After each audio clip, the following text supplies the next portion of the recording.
do so. Okay. So, hi everybody, welcome to Take a Hike Diabetes. I am Sydney Williams. This is Mike Joyce, and tonight we are talking about adventures with type 1 diabetes. So Mike is a long distance backpacker. He's done the Pacific Crest Trail, Pacific Northwest Trail. He's looking to do the Continental Divide Trail, and he lives with type 1 diabetes. So Mike, welcome. Thanks for joining us tonight. How are you? I am great. Just to clarify, I have not done the PCT yet. Oh, what did I read? Which one did you do? Hang on. Well, I was planning to do the PCT, and I did the Pacific Northwest Trail instead, and I might not have changed it. But I think I'm going to do the CDT this year because the PCT is still not doing permits. Not perfect. Awesome. Then yes, Pacific Northwest, looking to do the CDT. Fantastic. So tell me a little bit about you. I know you mentioned that you've been living with type 1 since 1996. Have you always been outdoorsy, or is this like a new thing for you? I've mostly always been outdoorsy, but this is to the extreme of what I've been doing has probably been more or less in the last 5 years or so. I had a bit of a falling out with diabetes just from burnout and stuff in my early 20s, and had a lot of weight gain issues from managing diabetes. And then this has kind of been part of weight loss. I don't know if it helped with weight loss or because of weight loss, I've been much more willing to be more active because it's not as exhausting. Right. Yeah. So I was diagnosed with type 2 3 years ago now. Yeah, September 2017. And hiking was like the first thing that I started doing more of when my doctor was like, hi, if you get it together, like we caught it early, you're young, you're still active and like able to move your body, and your legs aren't falling off yet, and you're not blind. So if you can get on top of it, you can have some quality of life left. And I was like, all right, sweet. So I started hiking as a part of my diabetes management plan. But it's interesting to hear about the burnout. Earlier in this series, in this program that we're doing here, I interviewed a woman named Marionette, and her son lives with type 1. He's had it since he was like, I think like 2. And he's in his early 20s now, and he's just like so over it because it is exhausting to manage type 1 diabetes. So I'd love to hear a little bit more about your journey with type 1. And you mentioned you were at the risk of developing double diabetes. So for the folks that might not be familiar, let's talk about what that is as well. So let's talk about your diagnosis. When did it happen? What was it like? And how has type 1 impacted your life? Okay, so as you said, I was diagnosed in 1996. Things have changed a lot since 1996. But when I was diagnosed, I was put on 2 insulins, regular and NPH, and one was a kind of fast acting and one was more intermediate acting. They're like the cheap Walmart insulins that you may hear about as the affordable option for people that are struggling to pay for insulin. That's what I was initially put on. And then I did that for about 3 or 4 years before I went on an insulin pump. Did the insulin pump for about a decade. It's probably the only reason I didn't die in college was because I had an insulin pump. Because I was doing a lot of the fun college things. And did I lose you? Are you gone? I'm the only one here now.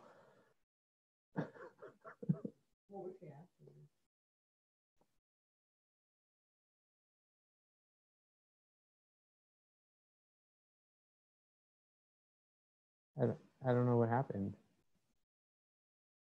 I'm going to guess it's on her end. She disappeared.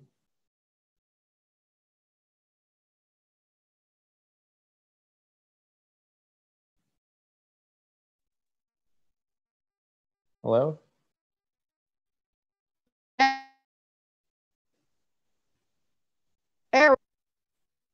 I can't really hear you. You're lighting up like you're saying something, but I can't hear you. How about now? There you are. Right. So insulin pump is probably the only reason why you made it through college alive. You were doing a lot of fun college stuff. That's where I Yes. dropped out. Yeah. And okay. So yeah, that's pretty much where, yeah. So I stayed on an insulin pump until I graduated college, and then, lost insurance. Back then you couldn't have insurance, or maybe my parents didn't have insurance. Maybe the Obamacare thing had gone through, but I didn't have insurance anymore. So I switched back to injections, which is probably where I started to burn out. I think I had initially started burning out on the pump,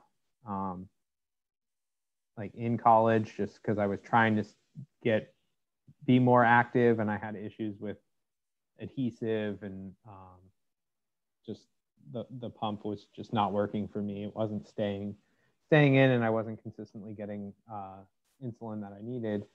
So I went off of it for those reasons, as well as I just couldn't afford to stay on it without insurance.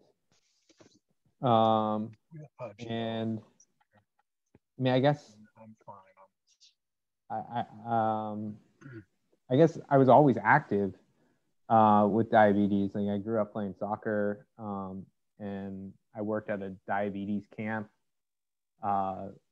through high school, and so that actually is where I was introduced to the Appalachian Trail.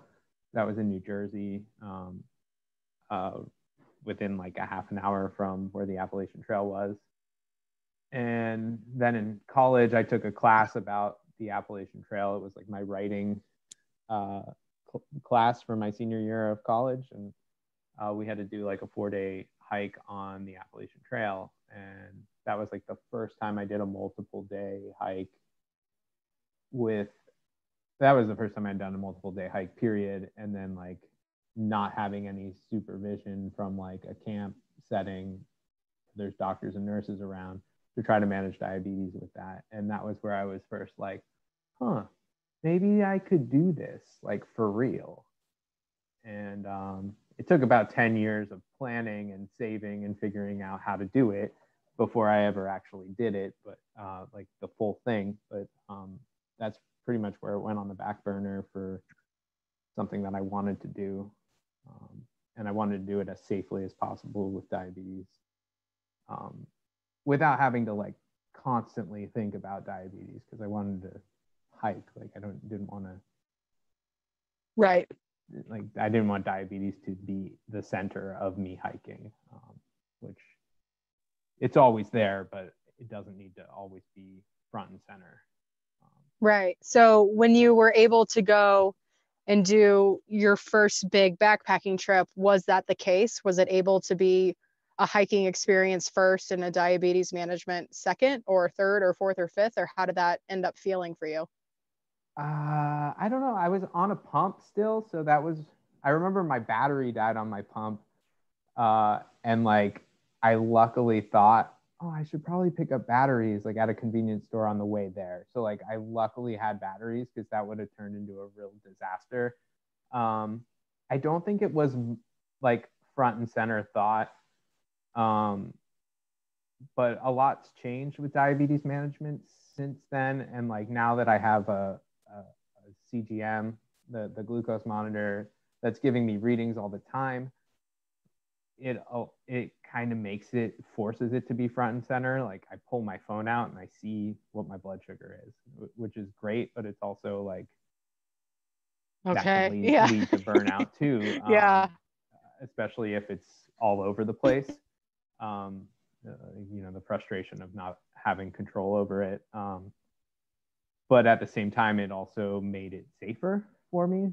So like, I didn't have to worry, like going forward to now, like, I don't have to worry so much about, is my blood sugar dropping? Because I can see if it's dropping and I can correct it before it gets to a dangerous level. And, it might be, I might think about it more often in smaller amounts than I did then, because when I did have to address it, it was probably a bigger problem. So what what was like, as you're planning for the Continental Divide Trail, like obviously planning a through hike of any kind is a feat, and it can take years, if not longer, to plan and save and get all the logistics nailed down. What kind of considerations do you have to take as somebody with type 1 diabetes when planning a long distance backpacking trip? I think for a lot of people, insulin, like keeping it at a temperature, is like a question I get a lot. And they've made some improvements to insulin over the years. I'm on my long-acting insulin is Tresiba, which has a 60-day shelf life once it comes to room temperature, whereas old insulins only had like a 30-day shelf life. So that helps a little bit. I do notice towards the end of the pens, they don't work quite as well. I have to keep in touch with my parents. I keep a stash with them, and they mail insulin up ahead to me that I can pick up in towns when I get to town. You can pretty much mail anything, general delivery, to the post office and pick it up directly there. You just give them your ID, and that's been a great way to, not have to carry so much insulin with me, because if I had to carry everything for 6 months on my back, it wouldn't last. Right. Just with temperature changes, and it just would be too much to carry in general. I also use a different fast-acting insulin. It's an inhaled insulin called Afrezza. It's not typical. It's not what a lot of people use, but I really love it. It says it has it has to be refrigerated, but I have left it in my car for like weeks in the sun in Florida, and pulled the pack out and taken the insulin, and it works just as, it's like freeze-dried powder. So I don't, sometimes it might clump up a little bit from humidity, but it's pretty amazing how well it seems to hold up for me in heat and temperature changes. And then diet's probably the other big one for anyone doing long distance, like knowing how different foods affect you, and sometimes the options of food when you're just resupplying food at a gas station. You're not going to have the best dietary choices, and knowing how to manage that is probably the scariest thing about it, because it throws the most uncertainty into the equation. Yeah, for sure. So if I heard you correctly, the inhaled insulin, is that like a inhaler, like somebody would take for asthma kind of thing? No, it's not pressurized or anything like an inhaler for asthma. I guess not all asthma inhalers are either, but it's in little cartridges, 4, 8, and 12 unit doses, and they work about half of what like a regular injected dose would do to my blood sugar. So it's not like a unit for unit comparison, at least in how it works in my body. But it's like a powder. If I break open the capsule, it's like a white powder. It honestly looks like cocaine. So not only but it's inhaled. It's inhaled. Like, this is the oh, cool. The thing, and it's the cartridge. Just I have a cartridge here. Oh wow. And that's so interesting. It just pops into this little thing, and when I close it, it would open it up. I'm not going to open it now. Right. Yeah. And then wow, it's like a little longer than that. Vape pen. It kind of looks like a whistle. And my girlfriend, when we first started hiking together, she thought that I had this like weird whistle that scared bears away or something, and she's like, "What is that? Do I need something like that?" So, well, it's interesting because this is my first time hearing about inhaled insulin. So like administering insulin in a public setting, one, if you're injecting, people are like, wow, you have needles, you have a problem. And now you're like snorting insulin, cocaine. So like that's fun. Just a lot of things to deal with as far as Yeah, the a lot of optics. people think I'm hitting like a vape pen, or like when I was in Colorado, everyone thought I was like, this new way of smoking pot or whatever. But Right. yeah, He asked if it was yeah, affecting her yeah. A lot of asthma. people think it's an asthma thing. Yeah. Yeah, it's a little. So have you It's had got any? a little whistle to it, but it's relatively quiet. It's really, if you're just sitting within 6 feet of me, you can hear it. So you can't really hear it during COVID. So have you had any like close calls or anything on that you want to share and or advise people how to avoid? Yeah, insulin works a lot harder when you're working harder, which I think most people probably know that from this activity. But when I go uphill, any insulin that I've taken will probably work double, if not more.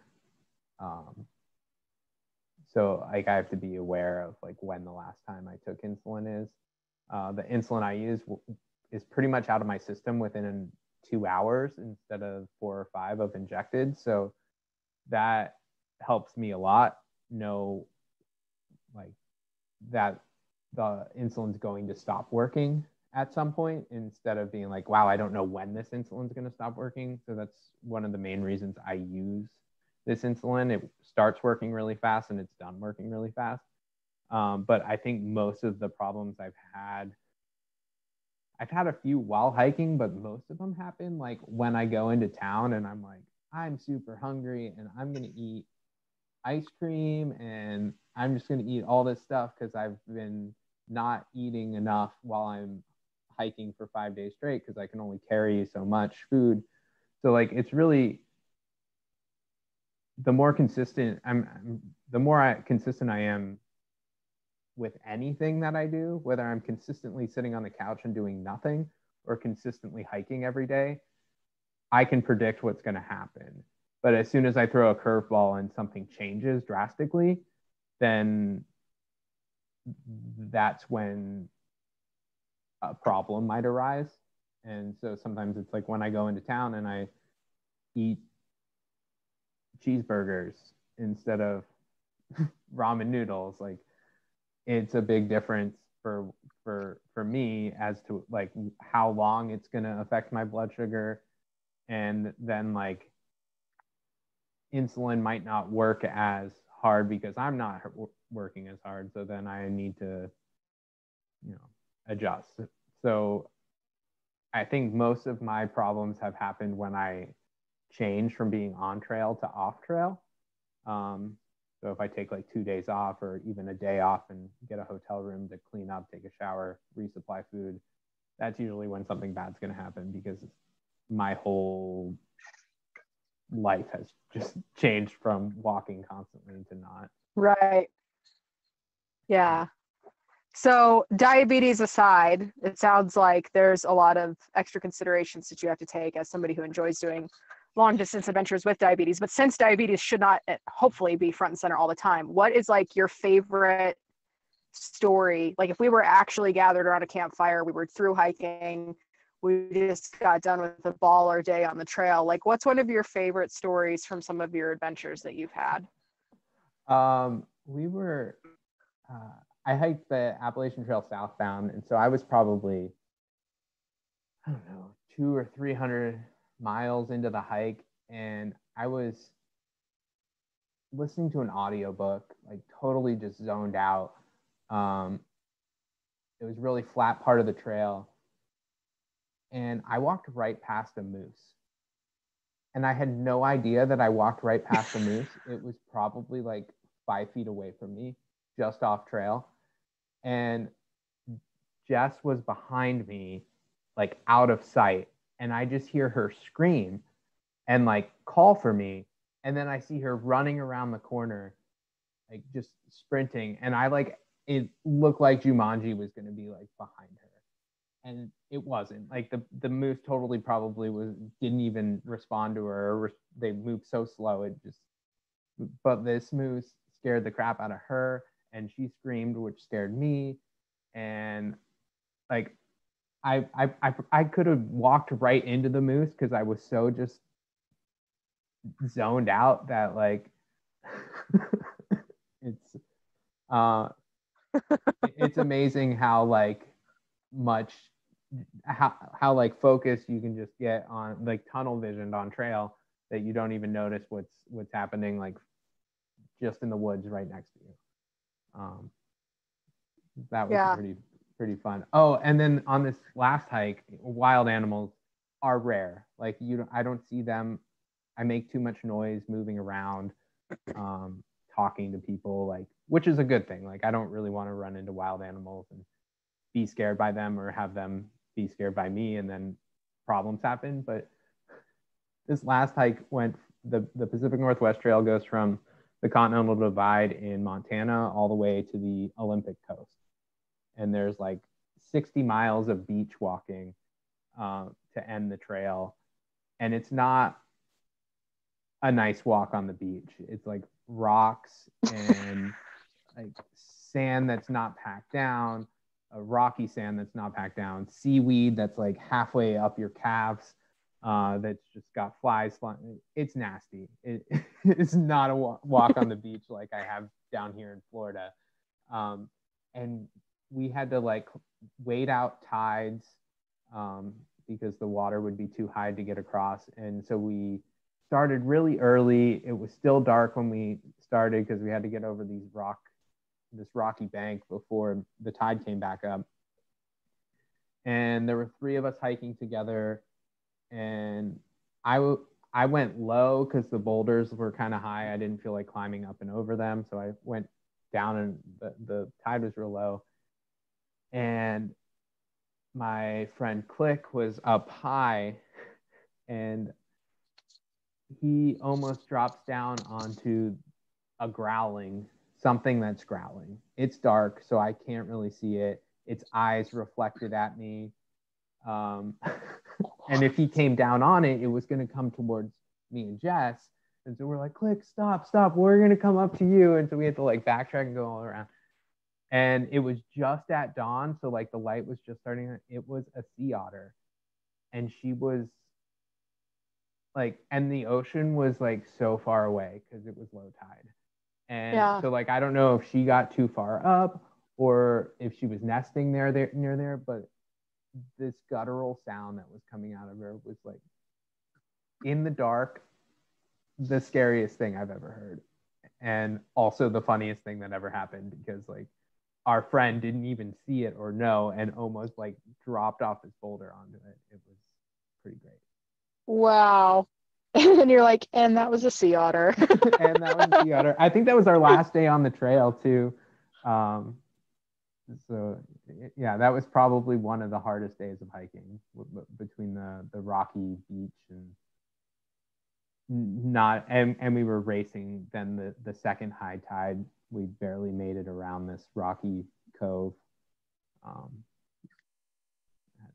It was silly. It was fun. How long did that trail take you to complete? 2.5 months, I think. About 1,200 miles. We started July 2nd and finished September 15th or so. Nice. That sounds like a fun one. I haven't done a lot of research on that trail in particular, but it sounds amazing. It is tough. It's not completely finished. So there were some bushwhacks that there's no trail. And you look at a map and you're like, well, here's where the trail ends and here's where I have to get. And oh no. There's this mountain in the way. Oh, that's funny. And the guidebook says like, look for game trails. I'm like, oh, okay, sure. We'll see the game trails that are made by grizzly bears. So it's perfect. Psyched about this game trail. Pretty stoked.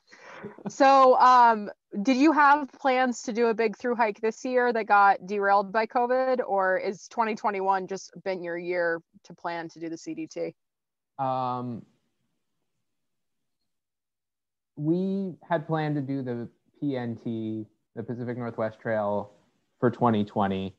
And then when we lost our jobs in early April, end of March, we were like, oh, wow, this is like the beginning of through hiking season. And we talked about redoing the AT just because it's so close to where we are.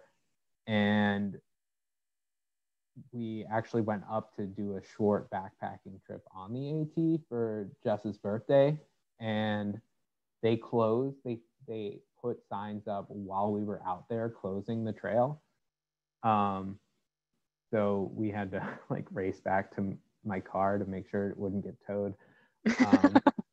And so then we were like, oh, maybe we do the PCT, and then PCT California, it was way too strictly shut down. And they still might not do permits next year. So that's why we were going to do PCT 2021. And since the permits are still up in the air and they haven't started issuing them, we'll probably do the CDT, because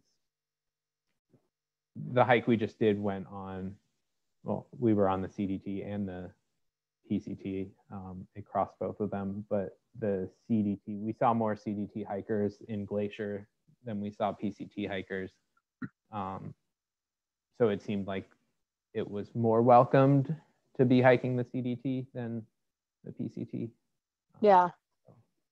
So did you and Jess met on the trail then, I'm assuming?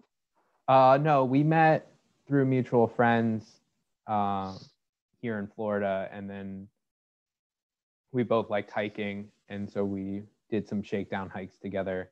And she was planning to hike the AT northbound when I was planning to hike the AT southbound, and we ended up compromising, and she did a flip-flop. So she did 800 miles northbound and then jumped and met me in July and hiked the rest of the way southbound with me before.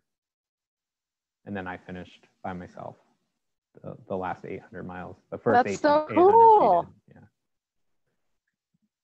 Yeah, it was fun. We both got to like do our own thing and still do some of it together.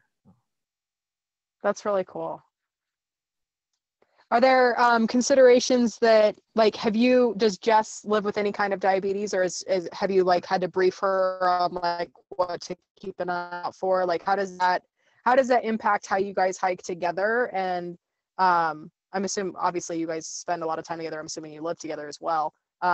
What is that like, having a partner that loves adventure but doesn't have diabetes? Well, she's ended up having to sign up to be a caregiver when she had no idea what diabetes really was. So I can't necessarily speak for her. I think I can, when my blood sugar is low, she says I'm a toddler. I turn into a toddler. And I'm either like a really sweet toddler or a really nasty toddler. And I think that's probably the hardest part for her, because she doesn't know if I'm gonna be like real nasty or if I'm just gonna be really silly and dopey. But she's gotten pretty good at, like, she can pretty much look in my eyes and know if I'm low or not. Just because we spend enough time together, you really start to read people's signals. I can also, we've hiked so many miles together. I can tell when she needs a starburst just as much as she can tell when I need a starburst. Be like, hey, you're turning into a toddler too, ma'am. Stop and have a snack. Yeah. But I think really, I think just being really in tune with yourself is something that happens the more you hike, which I'm sure you found from like your hiking experience, is it just gets you more in tune with your body and your body's needs. That like a lot of the difficulties of diabetes like become almost like you don't really think about the action that you're doing to like do something for it. It just is kind of like, oh, I just have to do this because I want to keep hiking. So like, I have to address this and just move on with my day instead of, I felt sometimes when I was like in an like college, for example, like I'd have a bad diabetes day and it would ruin my week, instead of like, now I'm just like, oh, I'm having a bad moment. Like, let me just, or it's just, I'm just having a moment. Like, it's just diabetes and like, I deal with it and move on. I can't stop life because of it, but I have to maybe pause life for a moment. But like diabetes or not, like shit happens and you gotta address it and keep going. Yeah. Well, and I think that's like one of the reasons I like hiking so much is because I think it's a beautiful metaphor for life, for exactly the reasons you just said. It's like the trail's not getting any shorter, life's not getting any longer. Like you just got to keep going, one foot in front of the other, like all the cliches and metaphors, but also like for diabetes management too. Like you were saying, like we go up and down these mountains and we go up and down with our blood sugar and like all this stuff. So I think that's it's interesting the lessons we can learn when we're diagnosed with chronic illnesses, because it's like, okay, well, this is, and I think like, and tell me if this has been the case for you. I feel like in a sense, my backpacking experience and my experience in living with diabetes prepared me to better manage what it's like to be in a pandemic, in that I've already, in the sense of like living my life in isolation, I'm good at that. Like I live in a van, I'm comfortable being in the woods with nobody around me, like that's fine. And we live pretty minimally, so when resources are reduced or money is or whatever, like we already know how to do it on a scrappy level. But I think it's really interesting how, aside from like the fears that come with all the headlines that say that people with diabetes are more susceptible to COVID and all that stuff, I feel like in a sense, there is some kind of like extra level of badassery, because like we already go through stressful stuff on a daily basis and we already manage our health in such a in tune, minute by minute, hour by hour, day by day kind of way, that I felt like more prepared than I think I would have been if all of this had happened before my diagnosis. Do you feel the same at all? Yeah, I think I think if you can handle life with diabetes prior to the pandemic, like the pandemic is just like, okay, like let's but I also kind of missed it. Yeah. Because the pandemic happened and I followed the stay-at-home orders for the month and a half or so that we had them in Florida. And then like pretty much as soon as like things opened back up, we ran to Utah, like, and because we couldn't keep paying. Like we had to simplify our lives if we were going to like not be working. We couldn't keep paying rent and our mortgage. So like we had to rent out the house and move into the car. And I don't think I would have been so quick and comfortable doing that if I hadn't just lived out of a backpack for 6 months the year prior. Right. Yeah. And I don't think I would have been as able to like live uncomfortably out of a backpack if I hadn't spent 20 years managing an uncomfortable chronic illness. Everything that I'm doing, every little hiccup that happens along the way is just improving my ability to roll with it, instead of just get knocked down and stay down. That doesn't solve the problem. It really just snowballs the problem. Yeah, I like that. That's true. Cause I am in agreement. And I hadn't thought about the well, I guess I had, cause like for us, if I hadn't been living in a van for almost 2 years when the pandemic hit, I probably would have been like really panicky about our financial situation, our living situation and stuff like that. But like we live on the move. Like we know how to, we go with the flow. Like we know, like we have an idea of what we want our days to look like, but when you're on the road, that doesn't always happen. So Right. it's like everything that we did last year with our travels and our previous backpacking trips and stuff, it was just like, kind of feel like this was training for a pandemic. Yeah, the hardest part I found So was what like the living out of a van. And I don't know if you like, showers used to be easy because you could go to like right? a gym or like, and now showers were just so hard. It made me really appreciate every shower that I did get. 100%. And I'm so grateful because we have like, we're in the van. We live in the van full time. We don't have a house somewhere. We aren't renting an apartment or anything, but we have friends that live out in the mountains outside of San Diego that allow us to park here. And I was just thinking, I was like, last year we toured the country. We were on the road for 9 months. We came back here, and then we were a week into my book tour and our 2020 tour, which is supposed to go through the US and Canada for our nonprofit, when COVID hit. And that's the first thing I thought of, because like we just came back here because we had a place to park and a place to shower. And I was like, oh my God, like if we didn't have these friends and we had to like go rent a place, then like we'd be totally screwed financially, because we just don't, like, this organization does not make enough money for us to pay rent somewhere yet. But like more than anything, like we would have been real stinky by now if we didn't have gyms in which we could shower. Like for as much as it was kind of a pain in the butt last year to like not have a place where you could just like go and shower or go to the bathroom whenever you want, it was easy. Like we did the Planet Fitness thing, so we were able to go around to any gym all over the country, and it was the same experience no matter Right. where you go.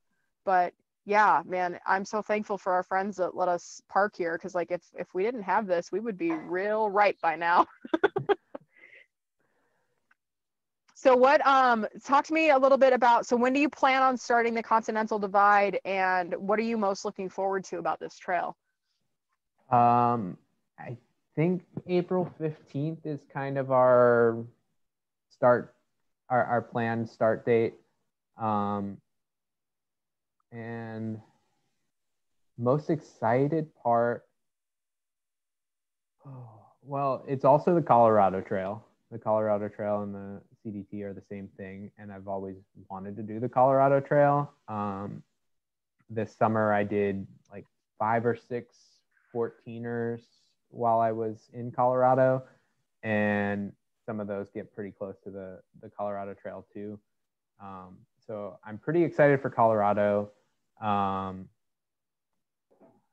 I'm blanking on this area. The Bob Marshall Wilderness in Montana is a big section that it goes through. I lived in Montana for 3 years as a ski bum when I first got out of college in the recession. And I always wanted to go to the Bob Marshall and never made it down there. So like, I'm really excited to go through that area. And Glacier was partially closed. The east side of Glacier, due to COVID, is Indian reservation, owned by the Indian reservation. So they didn't open this year. So I'm part of our hike. We missed about 20 miles. I'm really hoping that Glacier will be fully open, because the east side of the park is, from what everyone tells me, the best side of the park. It's stunning. We only got to go to the west side. I love it. Yeah. Yeah, there's a great, if you have time to like pop off for a day hike on the east side, the Dawson Potomacan Loop, I think it's like 23, 24 miles, some are 18, 20, some low 20s. And it's just like, to Glacier last year. We did the High Line, and we were staying in Kalispell, and then we went down to Missoula for a little bit, and then we went back up to Glacier, did the east side of the park, and we just did a little like day hike through Dawson, or the Dawson Potomac and loop from Two Medicine Lake. Oh my Lord. Like, I understand what they mean when they say big sky country. Like, it is, everything out there is just so massive. Like, I'm really excited to hear about your adventures through Montana, especially through Bob Marshall, because that's one of the areas that we didn't get to check out, but that we're eager to return to. So that's awesome. What, for anybody that's listening or watching this later down the road who may be living with diabetes, what advice do you have for somebody that's looking to get started in hiking or long distance backpacking or any kind of adventures that might be hesitant to do so because they feel like they can't, or they're worried about insulin or whatever that is? Like, what advice do you have for folks that want to get started? I think it's the same advice I have for people who just, like I run into people on the trail who are like, oh, wow, you're doing the whole thing. Wow, you're living my dream. How do you do it? And like, I don't think I could ever do something that big. And I can't look at it that big. Like that's the advice I have is it has to break it down into smaller pieces. I approach a thru hike as a series of like back-to-back section hikes.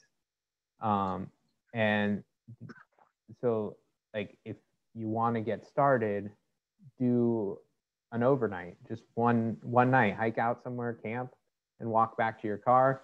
And like you'll learn, like I learned something every single time I put my backpack on and walk out into the woods. If I wasn't learning something anymore, like I wouldn't do it anymore. Like there's always something I can learn, whether it's about gear, diabetes, my psychological mess that's going on up there. Like every time I hit the trail, I am most likely going to learn something, whether it's what I expect to learn or not. Like there's something to learn. So like you're never going to be perfect. It's never going to be 100. Like don't let the mistakes trip you up, because you can learn from them. Everything's a lesson, and like nothing's going to be permanent I mean, like there are accidents that could happen that could be like you're going out in nature, like things can happen, but like most of what's going to happen is you're going to learn about yourself, about the environment that you're in, and you're going to appreciate those lessons and take them to the next hike, where you'll have a whole set of new things to trip you up and learn from. Yeah. Oh, I dig it. Cool. Well, let's see if we have any questions. Hi, Carrie. Do you have any questions or comments or anything to share tonight? No, other than I've got my husband in here listening as well. Awesome. It's a family affair tonight. I dig it. That's right. So no questions, but I think it's really, really awesome. I love the stories. It's awesome. Great. Hopefully one day I'll see Moose on the trail. Yeah, I it's funny. We almost ran right into the butt of a moose in Grand Teton last year. Like we're cruising, kind of similar to Mike's story. Like we're cruising along, life is good, and then we're like, whoa, moose butt right in the face.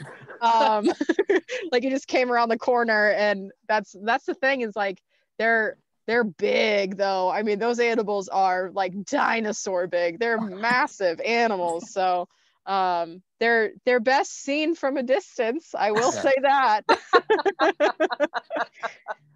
Well, so far only deer and squirrels and birds and stuff for me, but yeah, we'll find you something fancy here, Carrie. All right, that sounds good. Awesome. Well, sweet. Mike, where can people find you if they want to get in touch or follow along on your next adventures? My Instagram is sweet.hiking, and our couple Instagram is _infinite-adventure. And then we also are doing a YouTube vlog on there, which I'm really behind on the PNT hike, but I have about 5 episodes of the PNT hike up so far. So Nice. Yeah. Awesome. Well, we'll be sure to link to that in the notes for anybody that catches this later. And I appreciate your time and thanks for being here. It's so nice to meet you. And I hope we get to hike with you soon. Next year, we're doing a tour around the US. So we'll be hiking in Chicago and Michigan and DC. So none of those, I think, intersect with the Continental Divide Trail, but we'll, if we happen to run into a section of the trail while we're making our way to the East Coast, it'd be great to share some adventures with you and Jess. So thank you for your time and good luck out there. And I'm excited to follow along on all your adventures. Thank you. Have a good night. All right. You too. We'll chat soon. Bye. Bye-bye.